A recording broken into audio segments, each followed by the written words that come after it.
Assalamualaikum warahmatullahi wabarakatuh.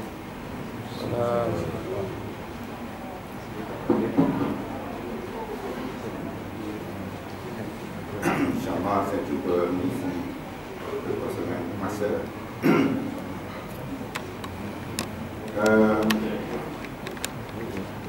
Lebih baiklah saya introducekan diri saya.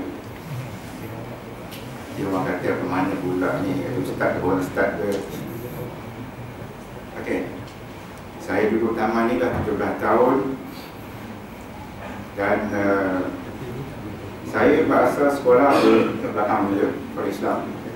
Tapi saya mengambil pengajian sains. Masa zaman saya dulu, kelas sains ada 3 sahaja, kelas sastra banyak. Sekarang terbalik, semenjak yang bernama M terpegang dulu ditukar habis semua. Sekarang banyak kelas sains.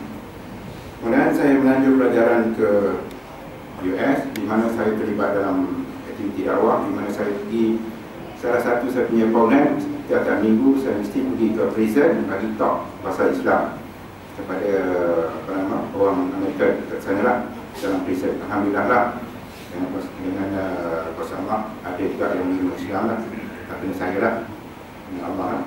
Malam ni saya nak baca pun daripada kitab. Kalau biasa kitab saya lebih lama lah, biasanya saya buat untuk anak-anak saya masa lebih kurang 10 tahun. Sudah sekarang anak-anak besar, biasanya saya akan baca untuk orang. Tanbihul Ghafilin, pengingatan bagi orang lupa.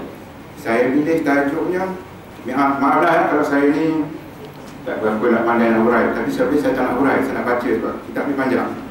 Kalau kita baca, kita dengar apa dia baca, kita dapat faham dah. Kalau hurai kan banyak cerita. Salah hurai ada orang marah pula kan, dan dia sensitif. Tajuknya bab silaturahmi. Bahasa Arabnya silaturahmi, bahasa Melayu silaturahim. Okay. Menghubungi kerabat. Abu Laid As-Samarqandi meriwayatkan dengan sanadnya dari Abu Ayyub radhiyallahu berkata, seorang Badawi menghadap Nabi SAW dan memegang kendali untanya lalu berkata, "Ya Rasulullah, beritahukan kepadaku apakah yang dapat mendekatkan aku ke syurga dan menjauhkan diriku dari api neraka." Okay. Semalam Ustaz ada beritahukan, Ustaz Fairuz kita kalau dengan orang ni, Rasulullah jawab macam ni, orang bila bertanya kepada Rasulullah, dia tengok orang macam mana, dia jawab dia macam mana.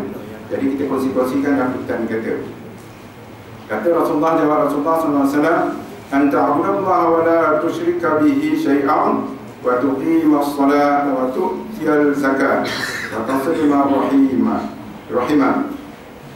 Bermaksud menyembah Allah dan tidak mempersekutukannya dengan sesuatu apapun, dan mendirikan sembahyang, yakni solat, dan mengeluarkan zakat, dan menghubungi family, ini kerabat. Lagi kata Abu Laid Samarqandi meriwayatkan dengan sanadnya daripada Abdullah bin Abi Al-Awfa radhiyallahu berkata, ini panjang bahasa Arabnya panjang, saya baca terus bahasa Melayu. Pada satu petang hari Arafah, kami duduk bersama Nabi SAW. Tiba-tiba Nabi SAW bersabda, "Jangan duduk bersama kami siapa yang memutuskan hubungan family." Rasulullah kata, jangan duduk bersama kami sesiapa yang memutuskan hubungan family ataupun keluarga, supaya bangun dari tengah-tengah kami, maka tidak ada orang kecuali seorang di belakang sendiri. Tetapi tidak lama ia kembali, maka ditanya oleh Nabi SAW, "Mengapa engkau? Sebab tidak ada orang yang bangun kecuali engkau?" Jawabnya, "Ya Rasulullah, ketika saya mendengar sabdamu itu, segera saya pergi ke rumah bibiku." Bibi ni maksudnya yang memutuskan hubungannya dengan aku. Lalu dia tanya, "Mengapa kau datang?" Bibi dia bertanya, bibinya bertanya, "Mengapa kau datang? Ganjil sekali kedatanganmu ini." Maka saya beritahukan apa yang saya dengar daripadamu, ya Rasulullah. Maka ia membacakan istighfar untukku, dan aku juga membaca istighfar untuknya. Rasulullah SAW bersabda, "Bagus engkau, duduklah sekarang, sebab rahmat tidak akan turun pada satu kaum jika ada di antara mereka seorang yang memutus hubungan family." Bermakna di sini kalau ini saya pun kena Kalau dalam jemaah ni sendiri, sama tak kalau kita apply? Agak-agak sama kan? Jadi paling pentingnya hubungan silaturahim ataupun kekeluargaan. Okey, kita baca lagi. Abu Laib berkata, hadis ini sebagai dalil bahawa memutuskan hubungan family itu dosa besar, sebab dapat menolak rahmat baginya dan bagi kawan-kawan yang duduk bersamanya. Bukan saya kata, kitab kita.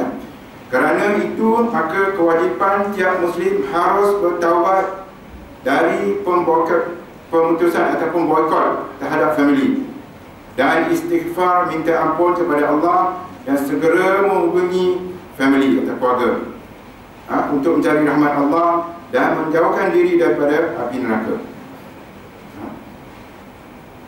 Rasulullah SAW sabda, tidak ada perbuatan hasanah yang lebih cepat pahalanya daripada silaturahmi, yakni menghubungi family, dan tiada dosa yang layak disegerakan pembalasannya di dunia di samping siksanya kelak di akhirat seperti putus family dan berlakunya zalim. Anayam.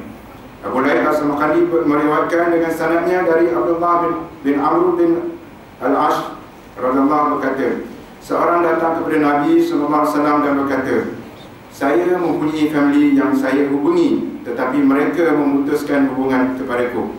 Ada berlaku pada kita kan?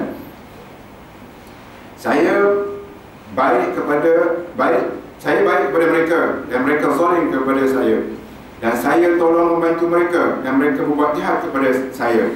Apakah boleh saya membalas perbuatan mereka dengan perbuatan yang sama? Jawab Nabi SAW, tidak. Jika kamu membalas mereka, maka samalah dengan mereka. Tapi hendaknya engkau tetap mengambil cara yang lebih baik dan tetap menghubungi mereka. Maka selalu engkau akan mendapat bantuan dari Allah selama engkau berbuat sedemikian. Macam sanggup? Kita buat baik ke adik-adik, biasanya adik-adik kan ni. Buat baik, dia balas ini. Biasa kalau kita masa dari kecil, kita panggil siblings antara adik-adik, kita ada masalah. Bila dah start ada isteri, dah start ada suami, dia akan datanglah pengaruh-pengaruh dari luar ni. Pengaruh keturunan dah, pengaruh kekayaan dah, pengaruh pangkat dah, pengaruh daripada jabatan dah, pengaruh kerja swasta dah, macam-macam. Ini berlaku, biasanya hari raya ni macam-macam lah kan. Masing-masing balik dengan kereta besarnya, rumah besar ni apa nama, dengan barulah kereta besar. Masa saya silap anak akan tanya, ayah bila nak beli kereta macam tu? Mulalah next year tak balik lah, takut sikit hati. Kena pula mak bapak pula memilih pula. Dengan yang kaya yang senang, lebih layan kan. Jangan suara bohong lah semua ni. Semua merasa semua ni. Semua merasa. Sikit sebanyak mesti ada. Daripada Pantai Timur ke Pantai Barat ke Jawa, Banjar ke, semua ada benda-benda ni. Jadi kalau mereka atau saudara mara kita buat zalim kepada kita, kita buat baik kepada mereka, dia orang balas juga dengan benda yang zalim, kita jangan balas. Jadi 3 macam dari akhlak orang ahli syurga tidak terdapat kecuali pada orang yang baik budi, pemurah hati, iaitu 1, berbuat baik kepada orang yang berbuat jahat kepadanya. Kedua, memaafkan orang yang zalim kepadanya. Dan 4, loman kepada orang yang bakhil kepadanya. Loman ni bahasa apa ya? Murah hati lah kot. Ini kitabnya dalam bahasa Indonesia. Jadi diketengahkan 3 akhlak yang akhlak ahli syurga tadi berbuat baik. Pertamanya buat baik pada orang yang zalim kepada kita. Kedua, memaafkan orang yang zalim kepada kita. Yang ketiga, berbuat baik, balas budi pada orang yang baik kepada kita. Abu Laib As-Samarqandi meriwayatkan dari Dahab bin Muzahim ketika menafsirkan ayat ini bahasa Arabnya, Yamhullah ma yasha'u wa yuthbitu. Dia berkata, sesungguhnya seorang itu ada kalanya menyambung familinya, padahal umurnya sudah 3 penggal hari, sudah tinggal 3 hari. Tiba-tiba Allah menambah umurnya hingga 30 tahun. Dan ada kalanya ia memutuskan hubungan famili sedang umurnya masih sisa 30 tahun, maka dipotong oleh Allah sehingga menjadi hanya 3 hari. Bermaksud sini siapa yang menyambung silaturahim, insya-Allah akan dipanjangkan umur. Siapa yang memutuskan silaturahim akan dipendekkan umur. Ya. Sahabat Rasulullah berkata, Nabi SAW bersabda, la yaruddul qadaral la du'a'u wa la yazidu fil umri illa al-birru wa innal rajula la yuhramu rizqa bizambi yusibuhu. Tidak dapat menolak takdir kecuali doa, dan tidak dapat menambah umur kecuali amal kebaikan, ini taat. Dan ada kalanya seorang itu tidak mendapat rezeki kerana berbuat dosa. Siapa yang maksudnya ke sini? Berbuat baik, hari menyambung silaturahim, rezeki akan murah, umur akan panjang. Ibnu Umar radhiyallahu berkata, siapa yang bertakwa kepada Tuhan dan menghubungi familinya, maka akan ditambah umurnya dan berbanyak harta kekayaannya dan disayang oleh keluarganya, familinya. Ini kita kata pada hadisnya, sambung silaturahim akan panjang umur dan murah rezeki.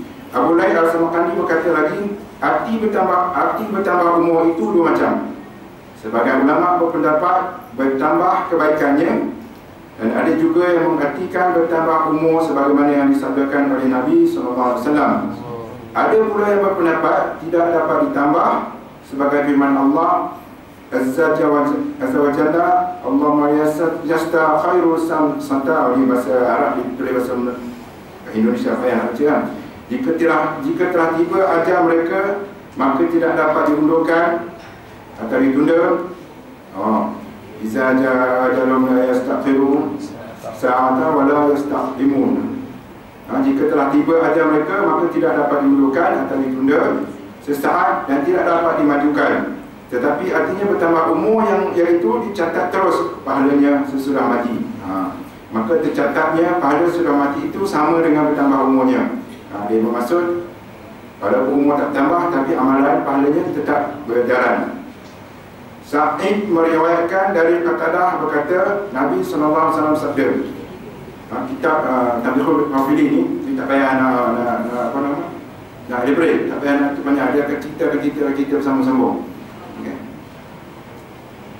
Bertakwalah kamu kepada Allah dan hubungilah kerabatmu, sebab yang demikian itu baik untukmu di akhirat dan lebih tetap bagimu di dunia. Ada keterangan, jika kau mempunyai kerabat itu tidak pergi kepadanya dengan kakimu dan tidak kau bantu dengan hartamu, berarti telah kau putuskan hubungannya. Kalau kita ada berkata, ada kelebihan, kita biar saudara-saudara kita, daripada kita yang susah, kita tak nak pandang, tak nak pergi ziarah ke atau membantu. Itu maksudnya lebih kurang. Dalam suhuf ada tersebut, hai anak Adam, hubungilah kerabatmu dengan membantunya dengan hartamu, dan jika kau bakhil dengan hartamu atau sedikit hartamu, maka berjalan kepadanya dengan kakimu. Nabi SAW sabda, hubungilah kerabatmu walau hanya dengan memberi salam kepadanya. Semudah-mudah hubungi kerabat dengan memberi salam. Maimun bin Mahran berkata, 3 macam yang tidak dibedakan si Muslim dengan kafir. Itu yang pertama, siapa yang janji kepadanya, maka harus kau tepati, baik kepada Muslim atau kafir. Yang kedua, dan kepada familimu atau saudara keluargamu harus kau hubungi, baik ia Muslim ataupun kafir. Yang ketiga, dan siapa memberi amanat kepadamu harus kau kembalikan kepadanya, baik ia Muslim atau kafir. Baik keluarga itu Muslim atau kafir, kita kena juga hubungi silaturahim. Ka'bul Ahbar berkata, demi Allah yang membelah laut untuk Musa AS dan Bani Israel, tertulis di kitab Taurat, takutlah kepada Tuhanmu dan berbaktilah kepada ibu bapamu, dan sambunglah hubungan kerabatmu, nescaya Allah tambah umurmu, dan aku mudahkan kekayaanmu, dan aku jatuhkan kesukaranmu. Dan Allah menyuruh bersilaturahmi dalam beberapa ayat Al-Quran.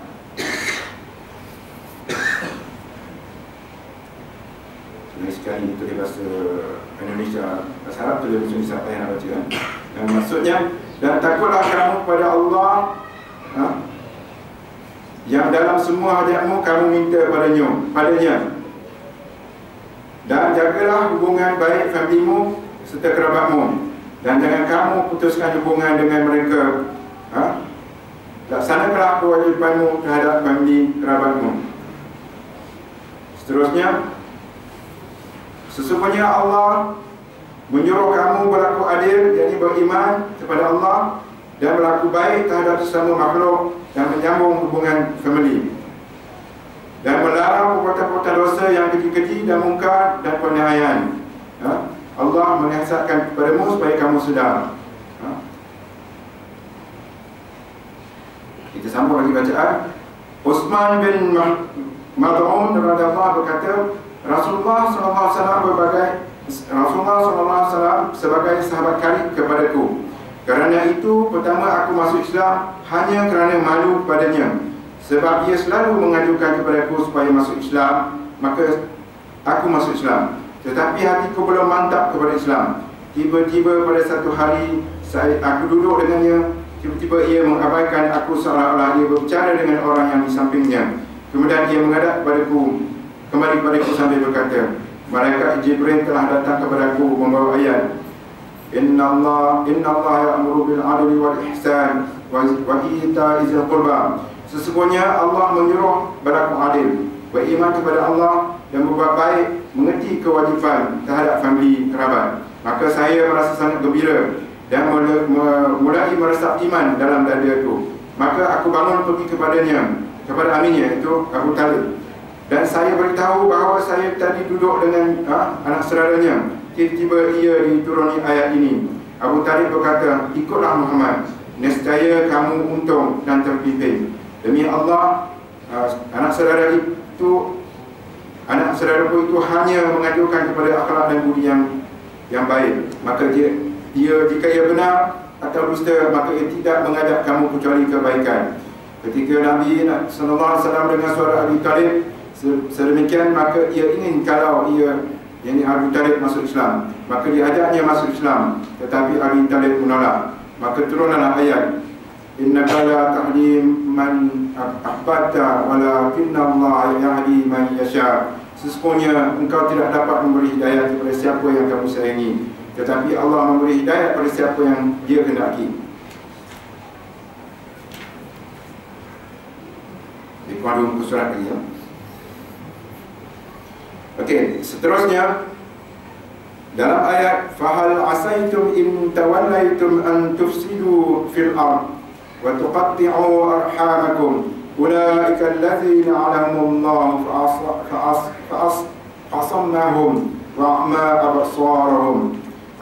Apakah ada kemungkinan jika kamu telah menjadi wali, yakni pemimpin di atas bumi ini, lalu kamu merosak dan memutuskan hubungan keluarga?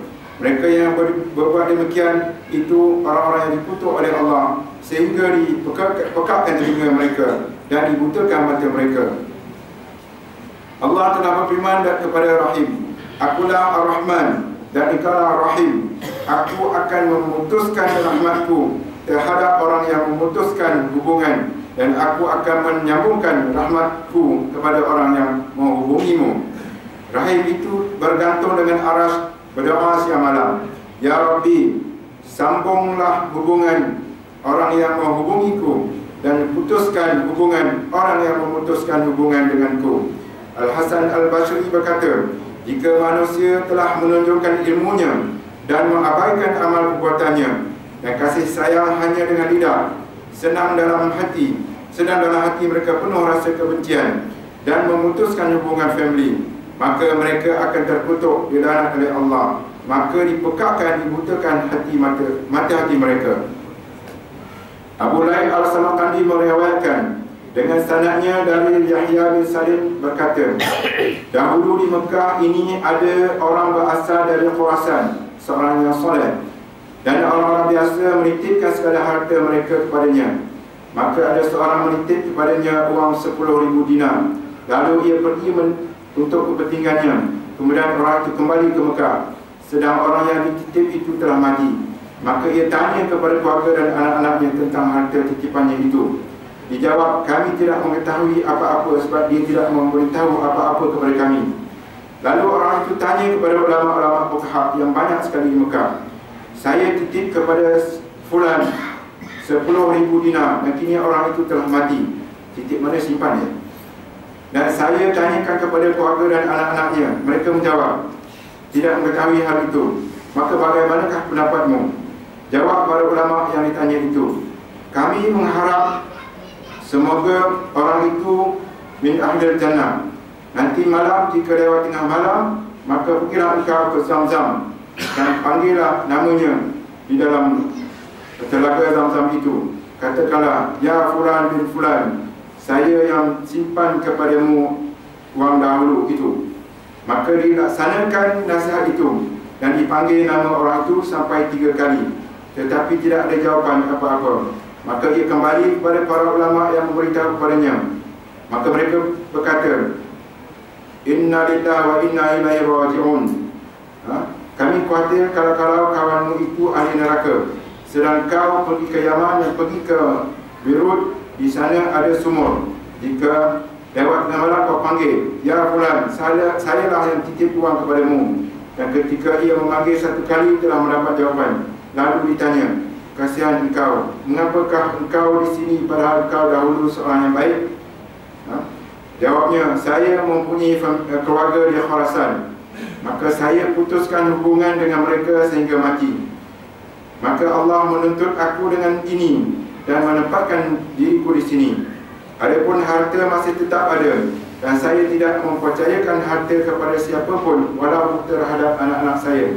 Harta itu saya tanam di rumah. Maka kau minta izin kepada anakku untuk masuk rumahku, kemudian kau masuk dan menggali di tempat yang saya tunjukkan itu, nescaya akan kau mendapatkan hartamu masih ukur. Maka segera ia kembali dan meminta izin kepada anak-anaknya itu untuk menggali tempat yang ditunjukkan itu. Maka benar bahawa hartanya masih utuh semuanya. Abu Laila As-Samarqandi berkata, jika seorang itu dekat dengan familinya, dekat dengan keluarganya, maka hubungan famili itu berupaya hadiah yang sambang. Bahasa Indonesia sambang, ziarah katanya. Jika tidak dapat membantu dengan harta, maka cukup dengan tenaga. Jika jauh, maka hubungkannya dengan surat menyurat. Jika dapat mendatangi, maka lebih utama. Ketahuilah bahawa silaturahmi itu mengandung 10 keuntungan.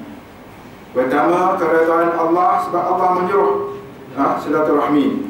Kedua, menggembirakan mereka kerana ada hadis yang mengatakan bahawa seutama-utama amal ialah menyenangkan orang mukmin. Ketiga, kegembiraan malaikat kerana malaikat senang dengan silaturahmi. Keempat, mendapat tujuan kaum muslimin. Kelima, mencegah ataupun menjauhkan iblis. Dan keenam, menambah umur. Yang ketujuh, menjadi berkat rezekinya. Yang ke-8, menyenangkan orang-orang yang telah mati. Kerana ayah dan nenek-nenek itu senang jika anak cucunya bersilaturahmi. Yang ke-9, memupuk rasa cinta di kalangan keluarga sehingga suka membantu jika memerlukan bantuan mereka. Yang ke-10, bertambahnya pahala jika mati, sebab selalu ingat kepadanya jika telah mati dan mendoakan kepada kebaikannya. Anas radhiyallahu berkata, 3 macam orang yang berada di bawah naungan Allah pada hari kiamat. Yang pertama, orang yang menghubungkan hubungan kekeluargaan, diberkati umurnya dan dilapangkan kuburnya dan rezekinya.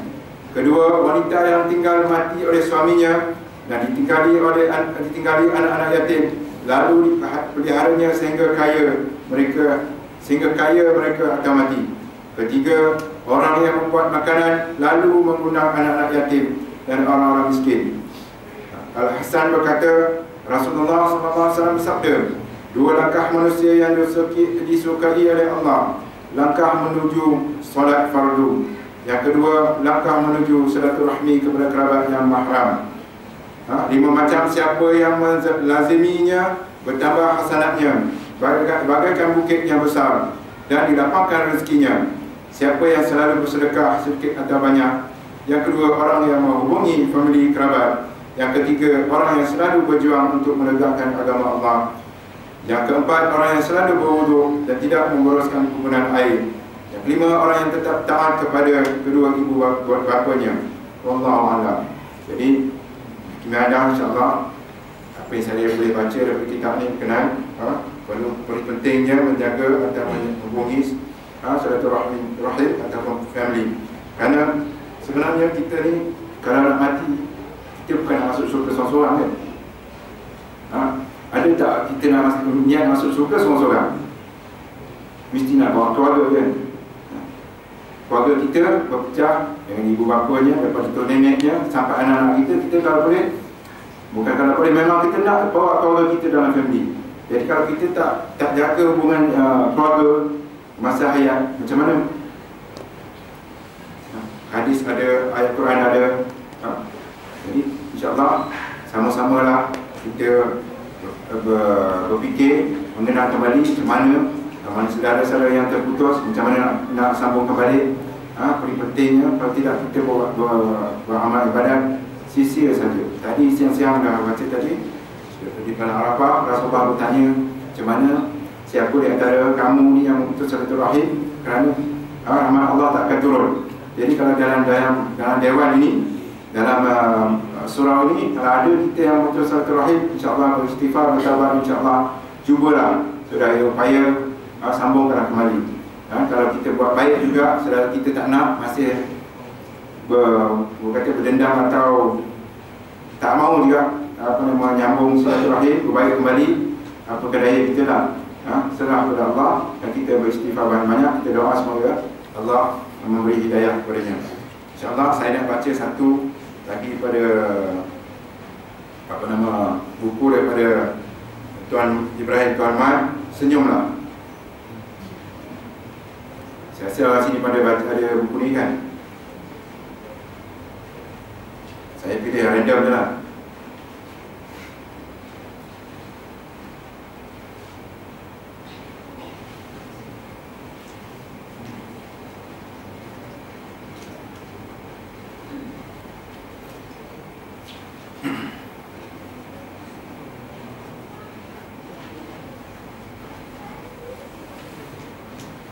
Kita ambil yang pendek saja ya.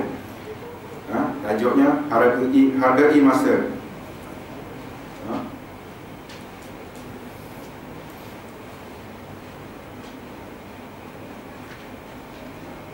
Okey, kita tajuk je lah. Berdakwah melalui teladan.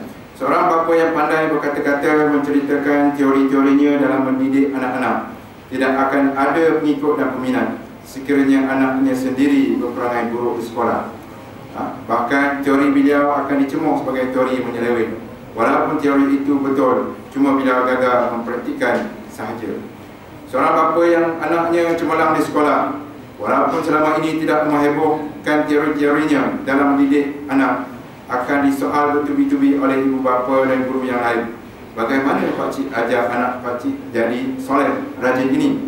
Dia mendapat pengikut dan peminat kerana anaknya menunjukkan contoh yang baik.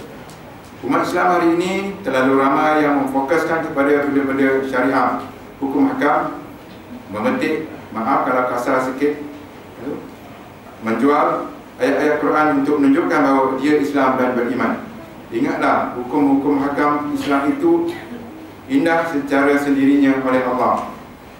Allah mewajibkan banyak perkara wajib untuk dilakukan umatnya. Setiap hari semata-mata umatnya muncul sebagai manusia yang disiplin, rajin berkelakuan baik, adil, konsisten dan memiliki kesabaran yang tinggi. Bayangkanlah kalau majoriti umat Islam di mana-mana dikenali sebagai golongan yang rajin, berdisiplin, adil, konsisten, sabar dan berkelakuan baik. Tidak itu lebih membantu Nabi menyebarkan ajaran Allah daripada orang-orang yang hanya pandai berkata-kata mengenai kehebatan Islam tapi berperangai tidak seberapa. Seperti cerita bapa di atas tadi, Islam akan menjadi lebih menarik kalau umatnya sendiri menunjukkan Islam. melalui sikap dan teladan yang baik seperti yang diajar oleh Allah. Islam adalah agama yang adil. Kalaulah umatnya tidak menunjukkan keadilan di mana-mana, maka Islam akan dicemuh dengan perkataan tidak adil. Jika anda ingin menjaga Islam, mudah saja betulnya. Mulalah dengan jaga perangai dan perangai anda sentiasa. Jadilah umat Islam yang boleh dicontohi oleh orang lain. Tunjukkanlah Islam itu syumul dan maha adil dalam tindak tanduk kita. Ingatlah, jaga perangai sendiri adalah juga tugas menjaga maruah Islam dan agama Allah. Senyum, kata penulis. Menjuri masa yang teragung, last ya, khusus kepada remaja dan pemuda. Yang tua pun tak apa, terutamanya yang masih belajar, sampai kepada anak-anak kita insyaAllah. Kemalasan, kita dengar seminggu dua ni, mantan Perdana Menteri kata orang Melayu malas. Saya secara peribadi tak setuju. Dia nak kata apa orang Melayu malas, sampai sekarang pun Melayu duk percaya juga macam-macam. Yang malas tu ialah orang yang kroni-kroni. Semua balak ke dia masa dulu. Kemalasan untuk berbuat sesuatu ialah mencuri masa manusia yang teragung. Yang menjadi masa kemalasan ialah minda kita yang liar memikirkan benda silam, kini dan masa depan dengan penuh kesusahan, kebimbangan dan ketakutan. Kemalasan juga adalah pintu kepada kemurungan dan kekecewaan kerana minda sibuk melayan bisikan syaitan. Jangan duduk tanpa melakukan sesuatu yang berfaedah. Jika anda tiada kerja berfaedah waktu ini, bangun dan baca Al-Quran. Baca apa-apa buku, berzikir, menulis, membersihkan rumah, dan berbuatlah apa yang saja yang boleh menjauhkan diri kita daripada termenung dan kebosanan. Senyum dan buatlah kerja. Jangan duduk melayan bisikan syaitan dalam khalayan kerana malas. Satu lagi saya nak petik apa yang dikatakan oleh Profesor Mahaya. Apabila kita berbicara, idea kita ini akan menjadi sama ada racun ataupun madu. Apabila kita berbicara berkenaan buruk, mengata, mengumpat dan macam-macam benda yang tak baik, mazmumah, kita akan telan idea itu dan efek atau kesannya kepada diri kita. Kita akan jadi sakit hati, kita akan jadi tak puas hati. Apabila kita berkata yang baik, puji-puji atau sebagainya, insyaAllah kita tidak rasa susah hati, insyaAllah. Demikianlah saja apa yang datang itu yang baik datang daripada Allah. Yang tak betul, apa yang saya baca silap semua ni adalah kelemahan saya sendiri. Saya mohon keampunan insyaAllah. Assalamualaikum warahmatullahi wabarakatuh.